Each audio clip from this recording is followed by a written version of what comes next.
ٹھیک ہے، تو اس بات کو ذرا سمجھو. اللہ مطلب ہے نہیں بیت اللہ دا کہ اللہ تعالیٰ او دے اندر رہندا نہیں، بلکہ او دی عظمت نو ودھاؤن واسطے.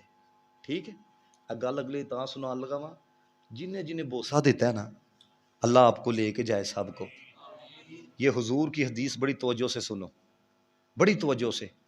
اللہ تعالیٰ جسم سے پاک ہے، اللہ تعالیٰ جسم سے پاک ہے، لیکن حجر اسود کی فضیلت کو ظاہر کرنے کے لیے پتہ حضور نے کیا کہا؟ نبی پاک نے فرمایا جیڑا حجر اسود نو بوسا دے نا وہ صرف اے خیال نہ کرے کہ میں پتھر کو چوم رہا ہوں، بلکہ وہ یہ خیال کرے کہ وہ اللہ کے دائیں ہاتھ کو بوسے دے رہا ہے. اللہ جسم سے پاک ہے، یاد رکھنا، یہ اس کی عظمت کو ظاہر کرنے کے لیے بتایا گیا ہے. اللہ تعالیٰ جسم سے پاک ہے، ہاتھوں سے پاک ہے، آنکھوں سے پاک ہے، کان سے پاک ہے، جسم سے پاک ہے، شکل و صورت سے اللہ تعالیٰ پاک ہے. اور اگلی بات آپ کو بتاؤں، جب آیا تھا نا حجر اسود دودھ سے زیادہ سفید تھا. یہ جب ہم ہاتھ لگاتے ہیں نا، نبی پاک نے فرمایا وہ تمہارے گناہوں کو چوستا ہے. یہ میں حدیث آپ کو حضور کی سنانے لگا. حضور علیہ الصلوۃ والسلام نے فرمایا اگر لوگوں کے گناہ چوسنے کی وجہ سے اس کا رنگ کالا نہ ہوا ہوتا، ابھی آپ نے دیکھا ہوگا بالکل وہ بلیک رنگ ہو چکا ہے. فرمایا اگر لوگوں کے گناہ چوسنے کی وجہ سے اس کا رنگ کالا نہ ہوا ہوتا، فرمایا حجر اسود کو تو اللہ نے یہ فضیلت دی ہے، اگر کوئی اندھا چوم لیتا نا اللہ تعالیٰ اس کو آنکھوں کی بنائی عطا فرما دیتا. ایسے نہیں جا کے لوگ پروانہ وار طواف کر رہے ہوتے. اللہ کے بندو ادھر بہت کچھ ہے. یہ تو میں بالکل ایک مختصر سی گفتگو آپ کے سامنے جو ہے وہ اس کا اظہار کر رہا ہوں. اب یہاں پر ایک اور بات ذرا سنو. لوگوں کے ہاتھ لگے ہیں تو گناہ چوسنے کی وجہ سے حجر اسود کی کیا حالت ہے کہ بالکل سیاہ ہو چکا ہے. تو علماء فرماتے ہیں اس دل کا کیا حال ہوگا گناہ کر کر کے جس دل پہ دبے لگ چکے ہیں. اگر اپنے دل کو ستھرا کرنا چاہتے ہو نا تو اپنے اللہ کا ذکر کیا کرو. اللہ کا ذکر دل کو پاک کرتا ہے، دل کو صاف کرتا ہے. اللہ اللہ اللہ لا الہ الا ہو، اللہ اللہ اللہ لا الہ الا ہو. جانے والا ہر ایک لمحہ دیتا ہے یہ پیغام، ہر شے فانی اس دنیا کی باقی تیرا نام مولا. اللہ اللہ اللہ لا الہ الا ہو. ہر ذرہ محو ثنا ہے اللہ تیرے حضور. تسی دیہاتی لوگ دیکھیا کبھی صبح اٹھ کے پتیاں تے شبنم پئی ہوندی ہے؟ پتہ ہے دی وجہ کی ہے؟ سنو، اقبال کہتا ہے صبح کو پڑتی ہے شبنم فقط اس لیے کہ پتا پتا تیرا ذکر کرے باوضو ہوگا. صبح کو باغ میں پڑتی ہے شبنم فقط اس لیے کہ ہر شے اللہ کا ذکر کرتی ہے. جب تو اللہ کا ذکر کرتا ہے نا تو فائدہ یہ پہنچتا ہے، دل پاک ہوتا ہے. روزانہ ایک تسبیح اللہ ہو کی کیا کرو. کینج کرنی ہے؟ اللہ ہو، اللہ دی ضرب لا کے ہو، اللہ ہو اللہ ہو. جدو اللہ دی ضرب لگے گی نا، اللہ دی ضرب لگے گی اللہ ہو، اے پھر اتنا ستھرا ہو جائے گا. میں نے یہاں تک بات پڑھی، فرمایا جس کا دل ستھرا ہو جائے نا، ستھرا ہو جائے تو فرمایا پھر اس کے دل کا کنیکشن حضور کے دل سے جڑ جاتا ہے. شرط یہ ہے کہ دل پاک ہو. اب آگے چلو ذرا. یہ بیت اللہ کے بارے میں آپ کو بتا رہا ہوں اس لیے کبھی آپ کو جاننا نصیب ہو نا تو یہ میری باتیں آپ کو یاد رہیں.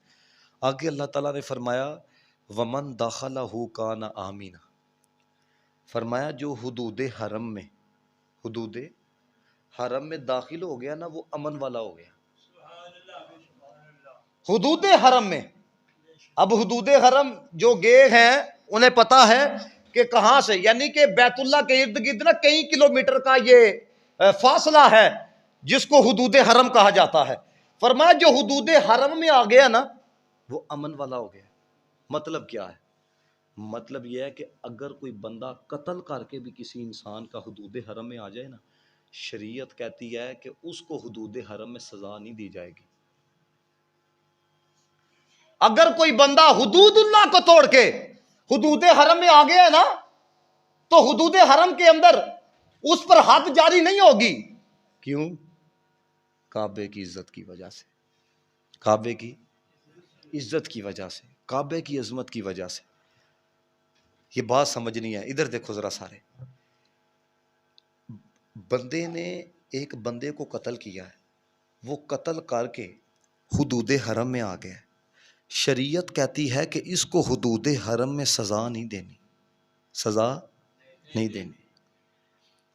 فتح مکہ کے موقع پر ابن خطل جو نبی پاک علیہ الصلوۃ والسلام کا گستاخ تھا، حضور علیہ الصلوۃ والسلام نے اس کے بارے میں فرمایا فَقْتُلُوهُمْ حَيْثُ وَجَدتُّمُوهُمْ تحت استار الکعبہ. فرمایا اے جڑا نا ابن خطل، اے بیت اللہ دے پردے دے تھلے بھی اگر ہوئے نا اینو قتل کرنا ہے. سوال پیدا ہوتا ہے انسان کا قتل کر کے حدود حرم میں آ جائے، شریعت کہتی ہے کہ بھائی اس کو سزا نہیں دینی، اور ادھر حضور اپنے گستاخ کے متعلق کہتے ہیں کہ اگر وہ بیت اللہ کے پردے کے نیچے بھی چھپا ہے نا، فرمایا اس کا کام تمام کرو. فَقْتُلُوهُمْ، اس کو جینے کا حق نہیں ہے، اس کا سر تن سے جدا کرو. حضرت زبیر رضی اللہ تعالیٰ عنہ نے اس کو کعبے کے غلاف سے نکال کے مارا. آپ اندازہ کرو کہ یار کعبے کی عزت یہ ہے، کعبے کی عظمت یہ ہے کہ اگر بندہ بندے کو قتل کر کے آ جائے تو حدود حرم میں سزا نہیں دی جائے گی. لیکن جب حضور کا گستاخ غلاف خانہ کعبہ کے اندر بھی ہو تو شریعت کہتی ہے وہاں سے نکال کے مارو. اب میں آپ سے پوچھنا چاہتا ہوں کہ کعبے کی عزت کی وجہ سے، کعبے کی عظمت کی وجہ سے بندہ بندے کو قتل کر کے حدود حرم میں آ جائے سزا نہیں ہوگی، لیکن حضور علیہ الصلوۃ والسلام کے گستاخ کو سزا کیوں دی جائے گی؟ دیکھو نا، بندہ بندے کو قتل کر کے آیا ہے کعبے کی عزت کی وجہ سے، کعبے کی عظمت کی وجہ سے حدود حرم میں سزا نہیں دی جائے گی، لیکن حضور کا گستاخ غلاف خانہ کعبہ کے اندر ہے، نکال کر سزا دی جائے گی. اس وقت پھر کعبے کی عزت کہاں پہ جائے گی؟ پتہ مفسرین نے کیا لکھا؟ فرمایا بات اگر صرف کعبے کی ہو نا، صرف کعبے کی ہو تو پھر بندہ بندے کو قتل کر کے آ جائے تو کعبے کی عزت کی وجہ سے سزا نہیں دی جائے گی. لیکن بات اگر کعبے کی آ جائے نا، سمجھ رہے ہیں بات؟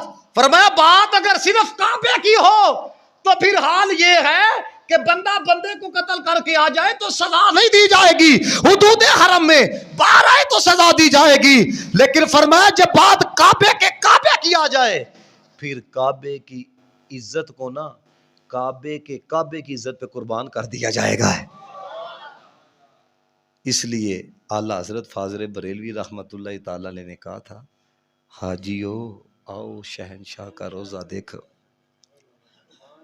حاجیو آؤ شہنشاہ کا روزہ دیکھو، کعبہ تو دیکھ چکے اب کعبے کا کعبہ دیکھو.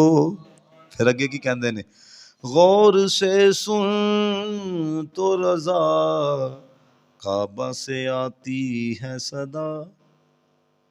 اللہ دا ولی جھوٹ نہیں بول سکتا، انہوں نے صدا آئی ہے تے آکھی غور سے سن تو رضا کعبہ سے آتی ہے صدا، میری آنکھوں سے میرے یار کا روزہ دیکھو، کعبہ تو دیکھ چکے اب کعبے کا کعبہ دیکھو.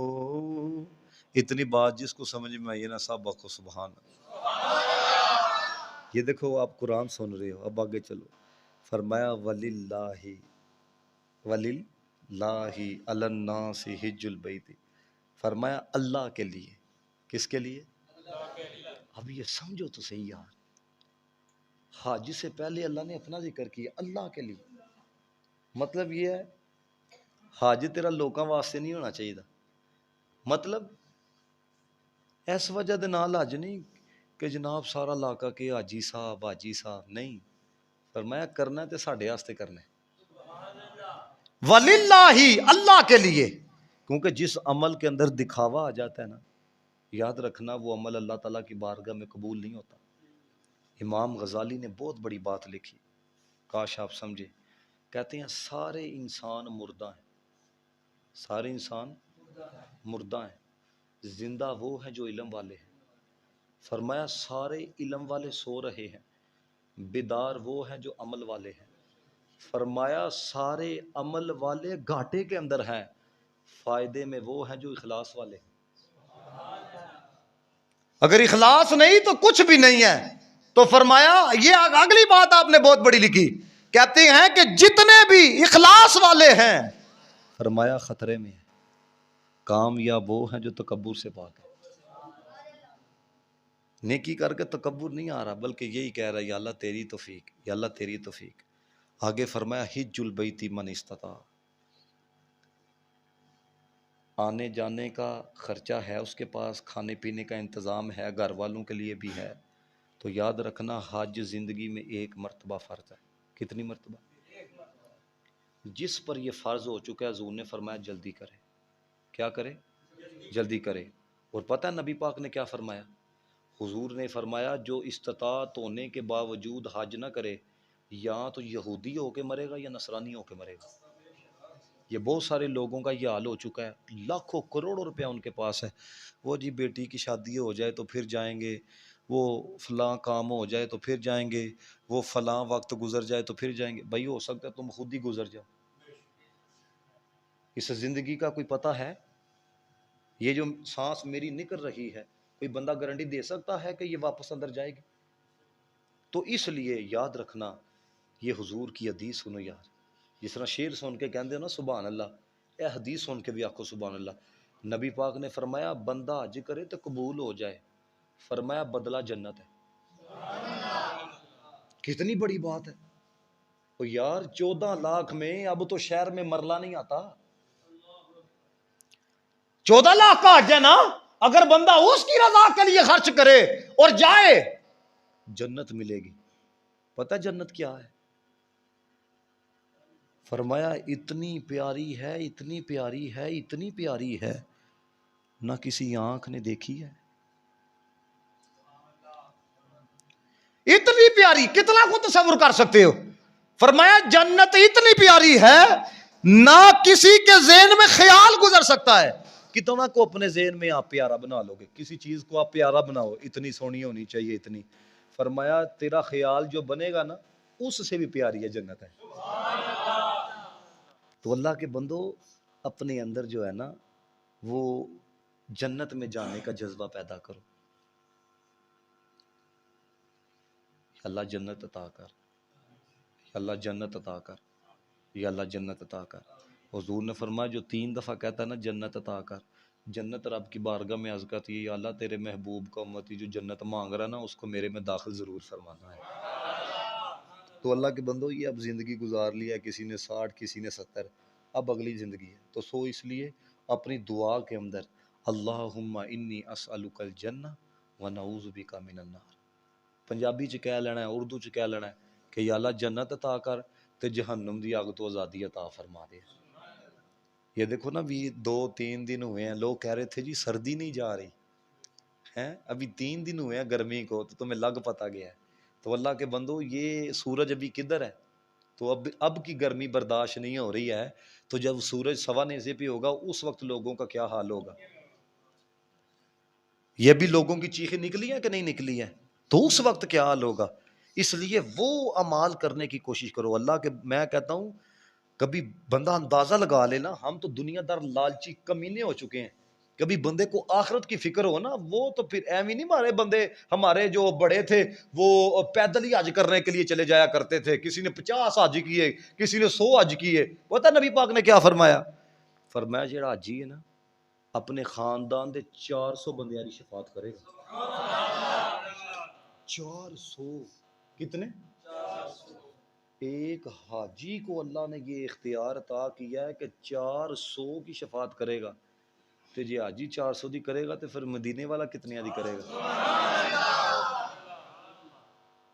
یہ ایک فگر آپ کو سنانے لگا ہوں. یہ میں دیکھ رہا ہوں کئیوں کے، مجھے نہیں تھا کہ شاید آپ اتنی جلدی، اب تو دیہاتی لوگ بھی، میں پہلے کبھی میں جاتا تھا نا بیانات کے لیے، اب کون سا دیہات میں کوئی پیزا سینٹر کھلا ہے، اب تو دیہاتوں میں بھی پیزا سینٹر کھل گئے ہیں.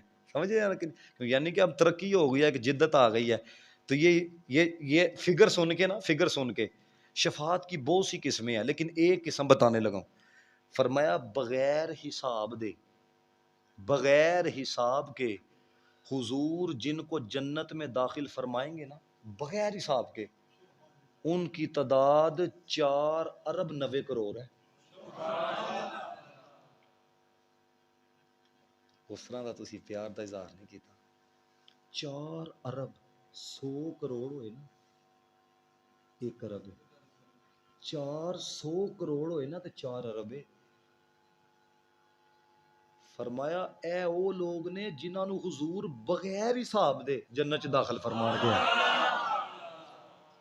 اعلی حضرت نے تدی آکھیا سی ہے، ایک میں کیا میرے اس یاں کی حقیقت کتنی،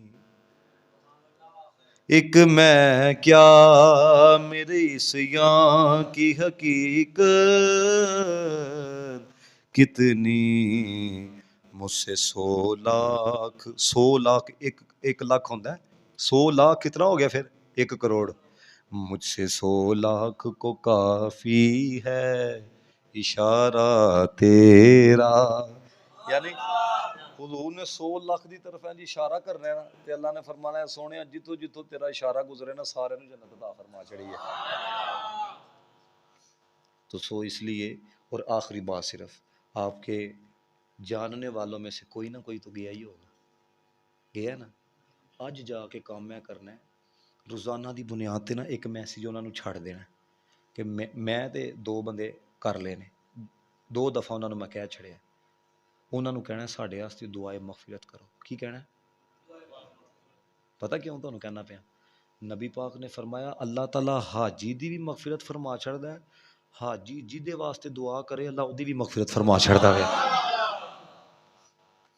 کام کرنا جے ضرور ہے، سمجھو. انہوں کہنا ہے کہ یار جدو کوئی اتھرو لتھے ہیں خوف الہی دی وجہ دے نال، مجھے یاد ضرور رکھنا ہے. اللہ تعالیٰ آپ سب کا نا اپنی بارگاہ میں قبول و منظور فرمائے، اور اللہ تعالیٰ ہم سب کی بے حساب بخشش و مغفرت فرمائے، اور ہم سب کو اللہ تعالیٰ حج بیت اللہ کی سعادت نصیب فرمائے. وآخر دعوانا ان الحمدللہ رب العالمین.